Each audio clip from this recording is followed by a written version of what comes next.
Good morning students. आज मैं आपको बजटीय नियंत्रण के अंतर्गत कंट्रोल रेशो के बारे में बताऊंगी। लास्ट क्लास में हमने बजटीय नियंत्रण के बारे में पढ़ा था। बजटीय नियंत्रण जैसे मैंने आपको बताया था लागतों पर नियंत्रण करने की एक पद्धति है जिसके अंदर हम बजट तैयार करते हैं। ठीक है, इसके लिए प्रमाप लागत लेखांकन विधि का भी प्रयोग किया जाता है। लागतों को का निर्धारण करने के लिए, नियंत्रण करने के लिए उसमें बजट तैयार करते हैं, विभिन्न विभागों में समन्वय स्थापित करते हैं। इसके अलावा दायित्व निश्चित करना, वास्तविक निष्पादन की बजट निष्पादन से तुलना करना और अधिकतम लाभ प्राप्त करने के लिए परिणाम जो अगर उसमें कुछ वेरिएंस देखने को मिलता है तो उस पर जो भी परिणाम आते हैं सामने उनको कार्य करना सम्मिलित है। इस प्रकार बजटीय नियंत्रण के द्वारा लागतों पर नियंत्रण रख के लाभों को अधिकतम करने का प्रयास किया जाता है। बजटीय नियंत्रण में हम कई प्रकार की कंट्रोल रेशियोज निकालते हैं, नियंत्रण अनुपात जिसके बारे में आज हम अध्ययन करेंगे। तो बजट नियंत्रण की सफलता के लिए जो वास्तविक परिणामों की बजट परिणामों से तुलना करके विचलनों का अध्ययन करने के लिए 3 महत्वपूर्ण अनुपातों का प्रयोग किया जाता है। और जो अनुपात हम पढ़ेंगे इसमें क्रियाशीलता अनुपात, क्षमता अनुपात और कुशलता अनुपात। ठीक, ये जो अनुपात है प्रतिशत के रूप में व्यक्त करेंगे। अगर ये अनुपात 100% से ज़्यादा आते हैं इसका मतलब फेवरेबल है, स्थिति ट्रेंड जो है वो अनुकूल है, और यदि 100% से कम आते हैं तो प्रतिकूल माने जाते हैं। तो विभिन्न प्रकार के जो रेशियोज, कंट्रोल रेशियोज बजटीय नियंत्रण में निकाले जाते हैं वो इस प्रकार हैं। सबसे पहले क्रियाशीलता अनुपात। क्रियाशीलता मीन्स एक्टिविटी लेवल, किस लेवल पे व्यवसाय में काम किया जा रहा है। यह अनुपात बजट अवधि में क्रियाओं के प्राप्त स्तर का माप है।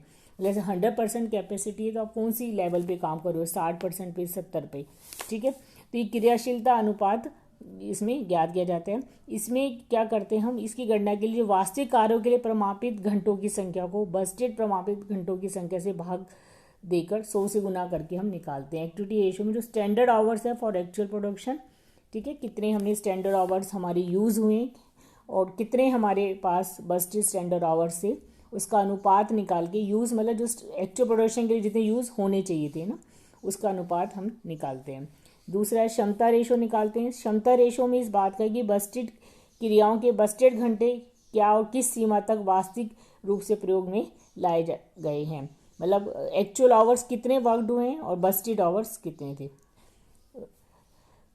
क्रियाशीलता और क्षमता अनुपात में बेसिक जो अंतर है वो यह है कि क्षमता में तो हम देते हैं कैपेसिटी, किस कैपेसिटी कितना हमने कितनी कैपेसिटी यूज़ की, हमारे एक्चुअल में स्टैंडर्ड आवर्स कितने थे और एक्चुअल बजटेड कितने थे और एक्चुअल में हमने कितने यूज़ किए। जबकि एक्टिविटी रेशो में हम ये देखते हैं कि स्टैंडर्ड्स आवर कितने हैं और जो हमने एक्चुअल प्रोडक्शन किया उसके लिए स्टैंडर्ड्स आवर कितने यूज़ होने चाहिए थे। और एक कुशलता अनुपात निकालते हैं। कुशलता जो उत्पादन में प्राप्त कुशलता को दर्शाता है।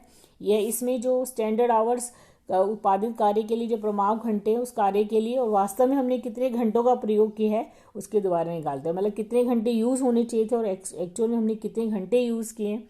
अगर एक कम हुए, ठीक है, एक्चुअल में और तो फेवरेबल होगा, 100% से ज़्यादा निकलेगा, और अगर कम यूज़ ज़्यादा यूज़ किए हैं तो ये 100% से कम होगा और अनफेवरेबल होगा। ठीक है, तो इसको हम एक उदाहरण की सहायता से विभिन्न प्रकार के जो अनुपात हैं उनको हम स्पष्ट कर सकते हैं।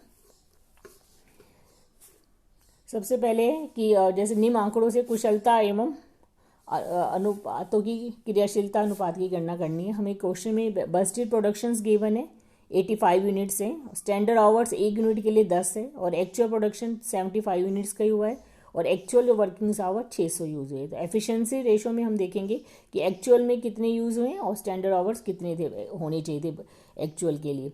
तो जो है एक्चुअल में हमारे 600 यूज़ हुए और स्टैंडर्ड आवर्स, क्योंकि एक्चुअल प्रोडक्शन के लिए स्टैंडर्ड आवर देखेंगे तो एक्चुअल में 75 यूनिट्स यूज़ हुई है और 10 थे उसके लिए।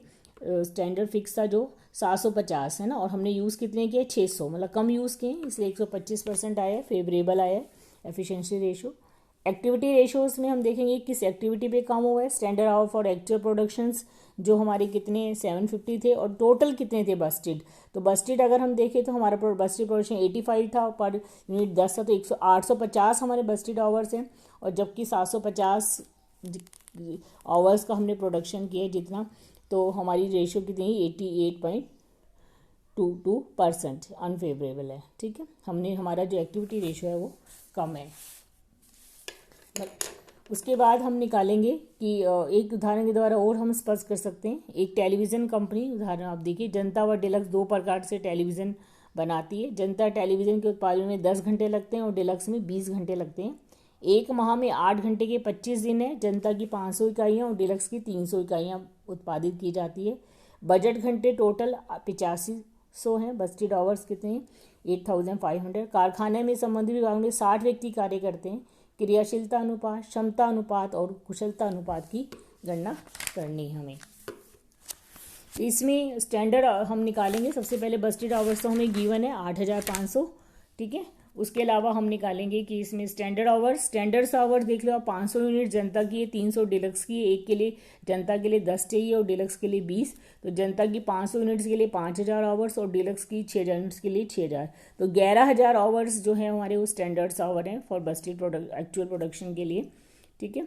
और एक्चुअल में जो आवर्स यूज़ हुए हैं वो जो हमारे 25 दिन है और उसमें 8 घंटे कार्य किए जाते हैं, 25 × 8, और टोटल वर्कर्स हमारे 60 है, तो कितने हो गए? 12000, ठीक है। अब हमारे पास एक्चुअल आवर्स आ गए हैं, standards hour for actual production और बस्टेड आवर्स। अब हम रेशियोज निकालेंगे। सबसे पहले एक्टिविटी रेशो में जैसे मैंने आपको बताया स्टैंडर्ड आवर्स लेंगे फॉर एक्चुअल प्रोडक्शन के लिए कितने होने चाहिए थे, और बस्टेड आवर इंटू 100। तो स्टैंडर्ड आवर्स कितने हैं? 11000 और बस्टेड कितने? 8500। तो 129.41% आया है, तो ये हमारा फेवरेबल है।